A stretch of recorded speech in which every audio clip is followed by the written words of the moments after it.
See that? So we have 30 minutes of our time left, and I'm interested if you have questions or reflections or discussions. Do we have a mic? We don't have a mic. I'll repeat it.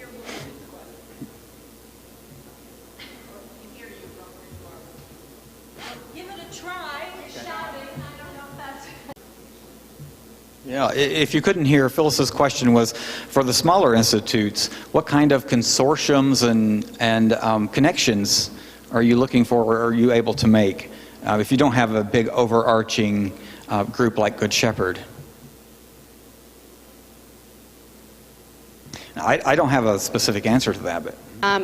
So I just want to say in answer to the question before that I think that there are smaller consortiums that are forming. We just don't have a venue for communicating. As much as we'd like to think that we're all communicating through email listservs and through wonderful venues like this, I don't think we have a clear way of communicating yet. I'm aware, at least I'm engaged in one consortium, and it's really in its infancy for Franciscan archives.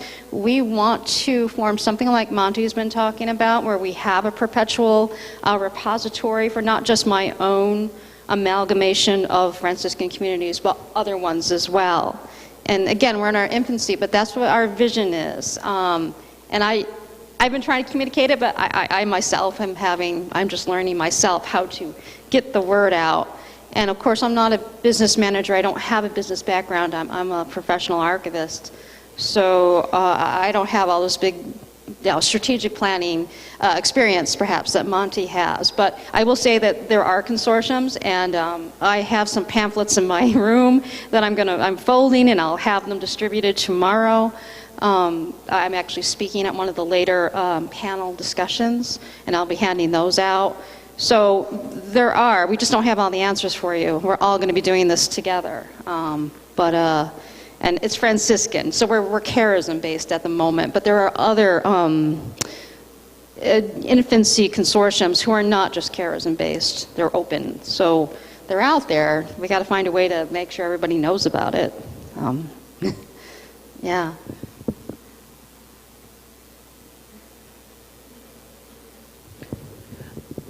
I'm interested, our Holy Union sisters here in the States are in completion at this point.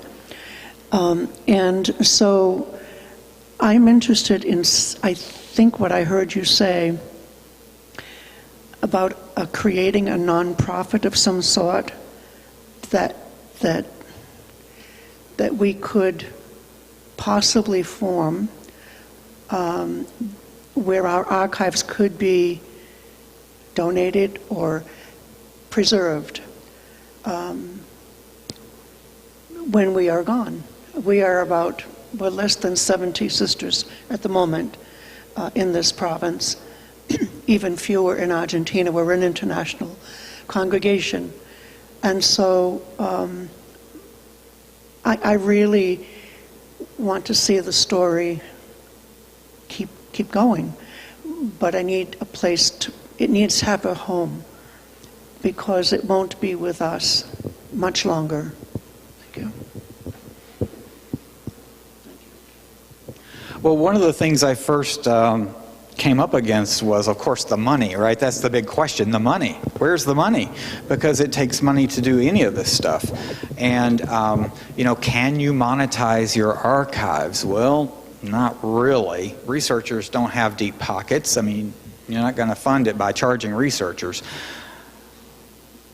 But there's value there, right? And maybe that requires a lot of work to get the knowledge of that value out to stakeholders that are willing to support it. And I think in our case, that would be our nonprofit ministries. And we have not demonstrated the value to those ministries. They're not fundraising to support their archives. They have no reason to. That might happen in the future if we work really hard at it.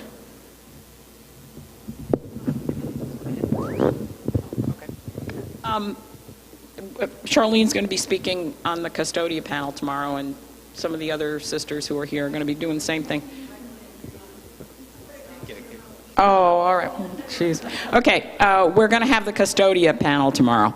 And I've done an awful lot of visits and conversations with people. I'm working with Charlene's group, too. I think maybe before we take it to an overarching view, if one thing we all could do when we go home is to try to make your personal archives as relevant as possible to your leadership. Put up an exhibit. We have multiple opportunities in ACWR. Put an ad, put an article in the newsletter, put a picture up on Facebook. Facebook, we control the Facebook page of ACWR, and you'd be surprised how many people will respond to pictures of jubilarians or this sister did this. The picture that's in the bulletin or the program that Kathy donated from the Nazareth Sisters, going down the street in a boat in a hurricane, something like resonates. It tells a part of the story that's kind of interesting. But make your archives relevant by going out there, and your leadership will see, oh, maybe people are interested in this. And another thing is, maybe we can't all join together. Maybe what we should try to do is find a place that will give your archives a home. And I know this wasn't popular a few years ago, but I can tell you from having visited the communities that I visited, universities aren't bad if you make a good agreement with them. Don't just dump your stuff on the doorstep and run away. Archdiocesan or diocesan archives can be good. One community that I had visited and dealt with were the Our Lady of Mercies in South Carolina, which may really be in completion right now because they're on a river and their archives could very well be flooded. There are 13 of them left, and their archives are in a very good. The archives is in good shape, but they've got an agreement with South Carolina University. They're going to digitize everything for them. So when I went down there, I was sort of thinking maybe the university isn't a good deal, but when I left, I thought the university is going to save this because they're going to digitize it, put it online, make it part of what they call the Low Country Archives, the digital history of that part of South Carolina, Charleston area. So you just have to be smart and look around, but the first thing you have to do is go find out how you can get your own archives out there to show its importance. If you're just going to sit in the room, nobody's going to pay any attention to you.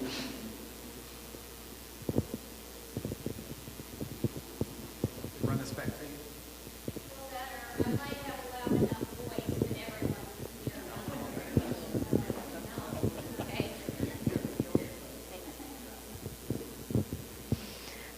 One thing that I've picked up on in the last year, too, is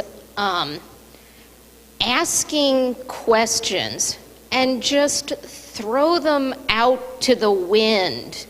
And if you don't get the answer you're looking for, a lot of times somebody will respond with, well, I don't know, but ask this person or ask another person.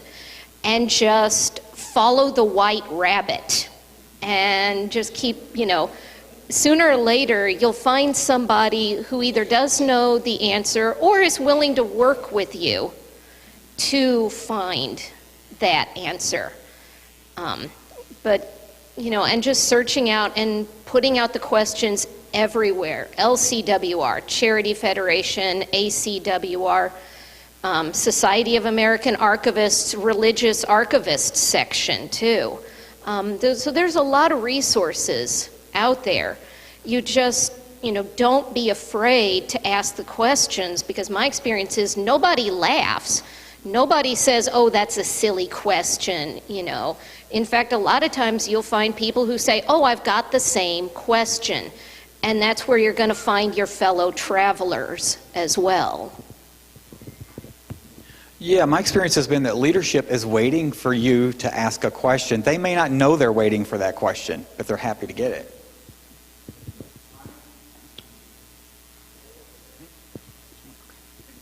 Okay. Hi, everybody. I'm Lisa Gibbon. I'm from Cleveland, Ohio, the Congregation of St. Joseph. And the things that Monty said about making ourselves relevant to leadership are like really close to my heart. And because that's where in the end, that's where my support is going to come from.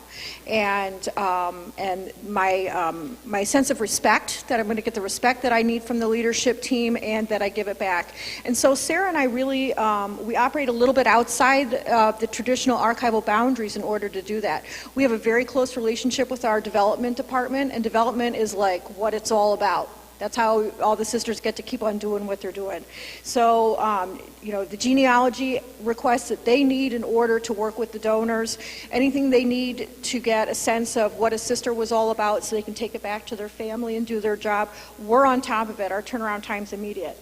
We also, another great example is that the buildings, we've got a guy, I don't know what his title is, it's like CEO or something, and, but we track all of the original copies for land documents. We keep all of the master governance binders, we call them, that have all of the tax ID numbers for all of the various any corporations or other legal entities that are owned or operated by the sisters, any land that is owned by the sisters.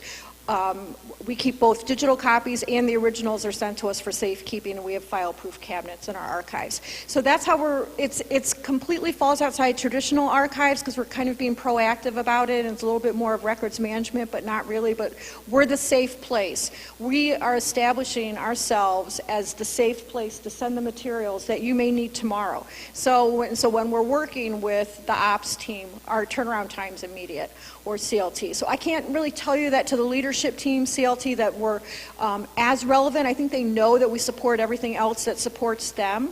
And I just want to mention also what Monty said about leadership not seeing us so much as a fire that needs to be put out because they have so very many fires to put out. And it is so true. It is nice to have that. And just real quick, coming in to this, I encountered something that makes me feel like I'm a huge fire that needs to be put out. So it's something to do with our storage company, and so I feel like everything's falling apart. But coming here, it's like I get perspective. I hear again, Monty's got some really great words of wisdom up there. I hear everybody else's problems, and I start to feel calm again. I don't have to call somebody on the leadership team about because they don't want to hear that. They just want me to deal with it. And so it's so nice to come here, and I just thank you all for just wonderful support we have for each other. Thank you, Lisa. And I think I think we're sometimes in a good position to be support for our leadership too. And I'm really happy about that when I get that opportunity. I'm Scott Grimwood. I'm representing the Franciscan Sisters of Mary, though my paycheck comes from SSM Health, which is a Catholic healthcare system founded by the sisters.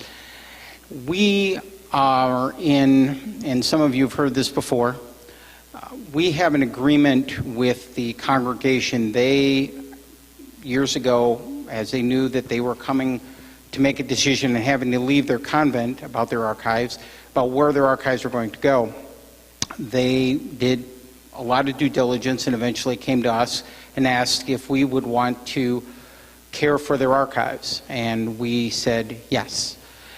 So we put together a legal agreement in place where we're currently in phase 2. Phase 2 is us managing the archives for them. They still own it. They still have copyright. But then at a time set in place, this is basically a letter signed by the leadership team. They will transfer ownership to SSM Health. With the caveats, with the understanding of how the collection is operated, because I operate that collection a lot different than I operate the corporate collection. A lot of genealogy questions come in on that. So I'm happy to talk with anybody about that, but I wanted to reiterate what Dia said, and I've said this before, sometimes some of you don't like me, I've heard it too many times from me, is look at all of your options. Look at possible ministries that you have sponsored, you have sponsored them, that may have the ability to take the collections, or there's no one thing that's going to work for all of us. We all have to find what works for each one. Getting back to Monty's question about, or thing about some sort of what happens after the ministries can no longer do what they were doing. What SSM, what the sisters, our Franciscan sisters did, and other congregations have done in the healthcare field, is establish what is called PJPs, or private juristic persons, which are kind of entities that are approved by Rome, that are sanctioned by Rome, to oversee Catholic institutions and ministries. So our healthcare system now is sponsored by what is called SSM Health Ministries, which is a PGP, which has a board made up of lay and sisters, and eventually more lay than sisters. They have a directive to make sure that the Catholic healthcare system operates according to the rules set up. So I would say that there's already a mechanism in place. I don't know what the cost is, what the things are, but there is a mechanism in place to do that. And almost every Catholic healthcare system you know already operates under that, because most of the sisters that have founded those over the years have backed away. I know Ascension Health and a lot of the other larger healthcare systems, Trinity, all operate under a PJP. So I don't know whether there's a limit to how small those can be. I don't know with those, but there's an option to that.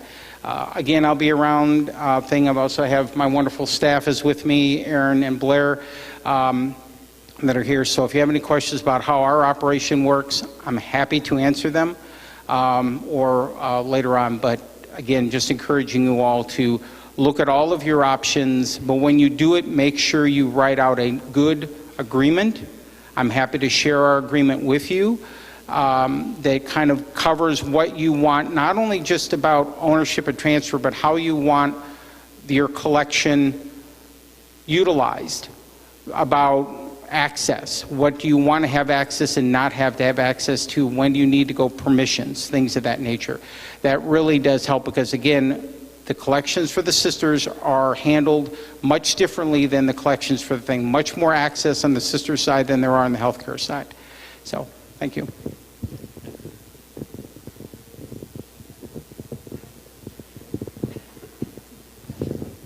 My name is Michael Burns. I met many of you this summer at our conference at Boston College.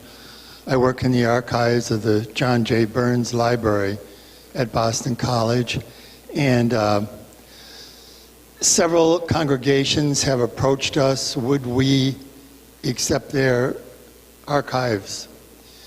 We are beating the woods for a major donor to give us the money to build a building that would be for Catholic archives.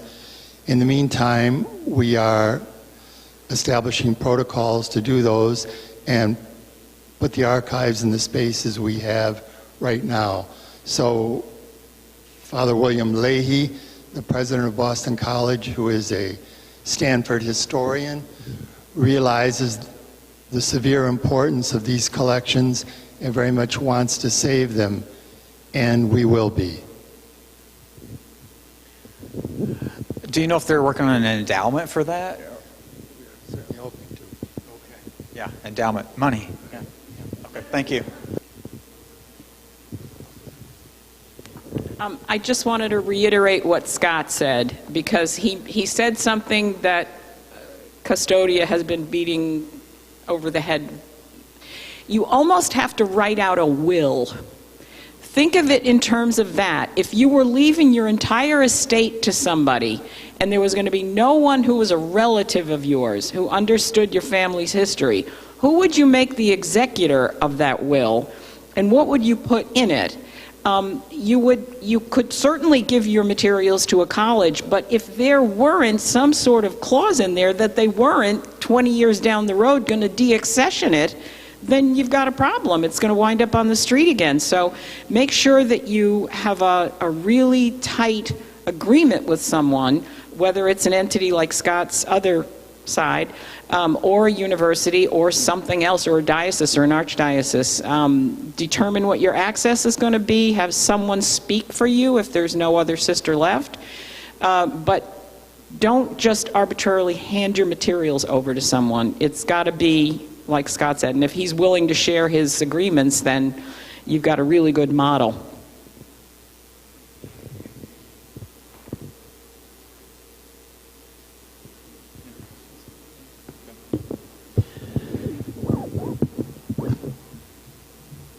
Thank you so much for participating and listening.